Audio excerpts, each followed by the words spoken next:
Bab 2 mengenai penyertaan atau naming. Istilah penyertaan disebut juga turut campur dalam peristiwa pidana, turut berbuat delik, turut serta, naming, complicity, participation, dan lain-lain. B. Pengaturan pernyataan. Secara umum buku 1 bab 5 KUHP pasal 55 sampai dengan pasal 62. B. Secara khusus, secara tersebut dalam buku 2 KUHP, buku 3 KUHP, dan beberapa peraturan di luar KUHP atau tindak pidana khusus. Pengertian pernyataan. Penyertaan adalah apabila suatu tindak pidana terlibat lebih dari satu orang atau beberapa orang melibatkan diri dalam suatu tindak pidana. Bentuk-bentuk penyertaan ada G. The head plagen atau plager yang melakukan. Yang kedua, G. The head down plagen yang menyuruh melakukan. G. The head made plagen yang turut serta melakukan. G. The head with looking yang membujuk atau menggerakkan. Yang kelima, G. The head made plagen played head yang membantu melakukan. E. Pengelolaan pernyataan. Menurut KUHP, pertama, golongan pelaku.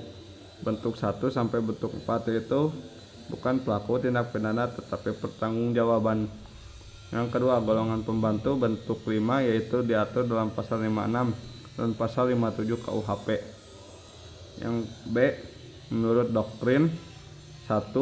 Zelstativen Formen van der naming. Bentuk pernyataan yang berdiri sendiri, artinya pelaku bertanggung jawab sendiri-sendiri atas perbuatannya, yaitu bentuk 1 sampai dengan bentuk 3. Yang kedua, on del vestige formen van der naming. Bentuk pengertian yang bertanggung jawab persertaannya bergantung pada perbuatan persertaan lainnya, sebagaimana perbuatan yang dapat dihukum, yaitu bentuk 4 dan bentuk 5. Bentuk 1, plager atau deader, ini dapat dikategorikan sebagai pelaku tunggal atau dapat juga sebagai pelaku jamak. Atas dasar itu ada dua pandangan yang luas dan pandangan yang sempit.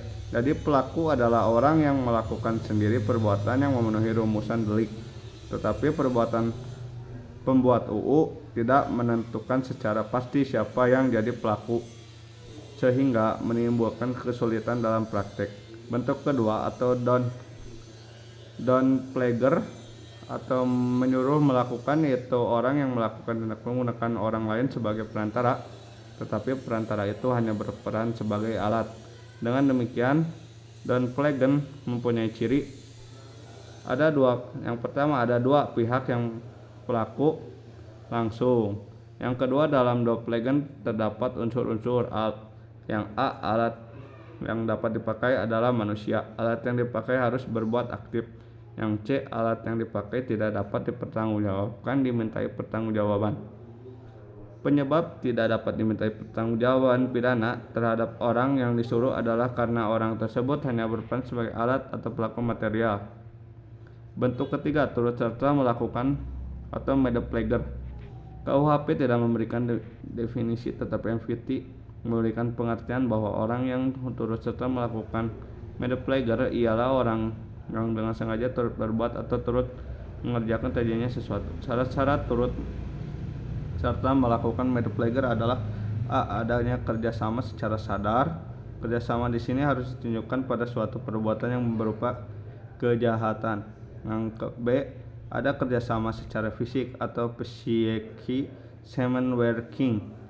Kerjasama di sini merupakan suatu delik yang ditunjukkan pada suatu akibat, yaitu adanya perbuatan yang berupa kejahatan dan perbuatan tersebut diatur dalam UU. Bentuk keempat, ada penganjur atau with looking, yaitu orang yang menggerakkan orang lain untuk melakukan suatu tindak pidana dengan menggunakan saran-saran yang ditentukan oleh UU. Jadi antara penganjur dengan penyuruh melakukan hampir sama, yaitu adanya usaha untuk menggerakkan orang lain sebagai pelaku material. Perbedaannya adalah 1. Dalam penganjuran, saran yang digunakan diatur dalam pasal 55 ayat 1 sub kedua, yaitu diatur secara limitatif atau terbatas. 2. Dalam pembujukan, orang yang membujuk disebut auctor intellectualis dan yang dibujuk digerakkan auctor materialis. Yang ketiga, pelaku material auctor materialis dapat dimintai pertanggungjawaban secara hukum atau dipidana karena melakukan perbuatan dengan sengaja.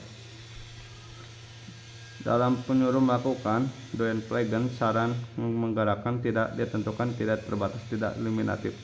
2. Dalam menyuruh melakukan, orang menyuruh disebut manus domina, sedangkan orang yang disuruh adalah manus ministra. Syarat-syarat pemidanaan bagi penganjur atau penggerak. Yang pertama, ada kesengajaan untuk menggerakkan orang lain untuk melakukan perbuatan yang dilarang. 2. Menggerakkan menganjurkan dengan daya upaya sarana-sarana dalam pasal 55 ayat 1 sub 2. Maksud dari pasal 55 ayat 1 sub 2 adalah untuk kepastian hukum. Yang kedua, untuk pedoman bagi hakim pembuktian. Bentuk kelima atau medepleiten atau pembantuan diatur dalam pasal 56 KUHP, yaitu ada dua bentuk. Pada saat kejahatan dilakukan dalam hal ini tidak ditentukan bentuk secara limitatif dalam UU. Yang kedua, sebelum kejahatan dilakukan dalam hal ini, UU memberikan batasan atau limitatif, yaitu berupa memberi kesempatan sarana atau keterangan. Pertanggungjawaban pembantu KUHP mengatur pidana pembantuan adalah lebih ringan dari pelaku pasal 57 ayat 1 dan ayat 2, yaitu maksimum pidana pokok dikurangi sepertiga apabila kejahatan diancam seumur hidup. Maka pertanggungjawaban pembantu satu pembinaan untuk pembantu adalah lebih dari ringan dari pelaku pasal 57 ayat 1 dan ayat 2 KUHP. Pengecualian terhadap prinsip di atas adalah: A. Pasal 303 ayat 4 merampas kemerdekaan orang untuk pembantu pidana sama dengan pelaku. Pasal 231 ayat 3 penyimpangan barang pembantu dipidana dengan pelaku sama dengan